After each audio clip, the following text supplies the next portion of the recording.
देख रहे हैं इंडार्क राजकुमार के साथ। इंडार्क की आज की कहानी में आगे बढ़ने से पहले अगर आपने हमारा चैनल अभी तक सब्सक्राइब नहीं किया है तो कर लें और साथ ही बेल आइकन को भी जरूर दबाएं। दोस्तों, अगर आपके पास भी ऐसी ही कोई कहानियां हैं तो हमारे साथ जरूर शेयर करें हमारे इंस्टाग्राम आईडी पर। इंस्टाग्राम आईडी है network_33, जिसका लिंक नीचे डिस्क्रिप्शन बॉक्स में दिया गया है। ऐसी ही और वीडियोस के लिए देखें network33।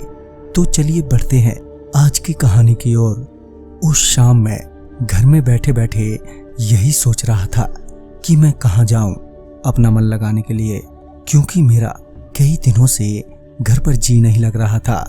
मन कर रहा था कहीं घूम कर आऊं। तभी मेरा ध्यान नानी के गांव की ओर गया, क्योंकि उस वक्त मामा जी बंबई से घर आए हुए थे। तो मैंने सोचा वहीं चला जाता हूं।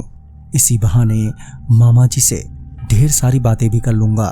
फिर क्या था, मैंने बाइक उठाई और शाम के 6:30 बजे ही घर से निकल गया।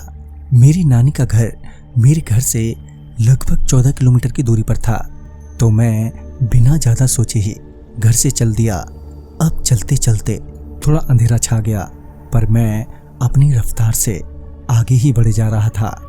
अब नानी का गांव थोड़ी ही दूर रह गया था और कुछ ही देर बाद घर पहुंचने वाला था कि तभी मेरी बाइक जोर से उछली और एक अजीब से जानवर से टकराई।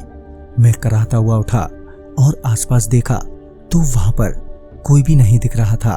पूरा रास्ता सुनसान था और दूर दूर तक खाली खेत साफ दिखाई पड़ रहे थे।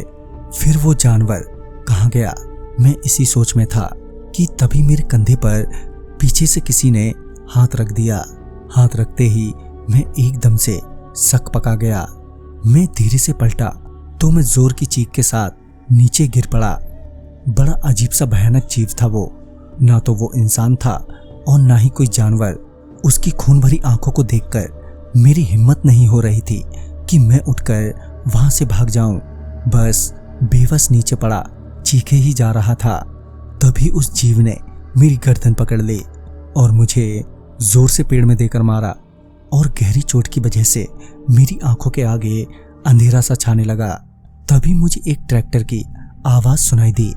जैसे ही वो ट्रैक्टर मेरे पास आया तो वो जीव ना जाने कहां गायब हो गया।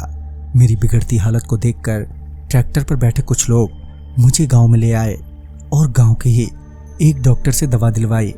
मेरी हालत को देखकर गांव में भीड़ लग गई। गांव वालों ने पूछा तो मैंने उन्हें नानी का नाम बताया और वो सभी मुझे नानी के घर ले गए, जहां नानी भी मेरी बिगड़ती हालत को देखकर एकदम से घबरा गई। उस दिन मैं कैसे भी करके बच तो गया, पर मैं उस चोट की वजह से झुककर चलता हूँ। पर वो दानव कौन था, इस बात का मुझे कभी कुछ पता नहीं चला और उस रास्ते पर पहले भी ऐसा कुछ नहीं हुआ। तो दोस्तों, इस कहानी में बस इतना ही।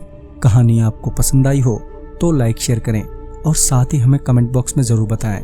तो मैं आपका दोस्त राजकुमार जल्द ही मिलूंगा आप ही की भेजी एक नई कहानी के साथ। तब तक के लिए बाय एंड टेक केयर।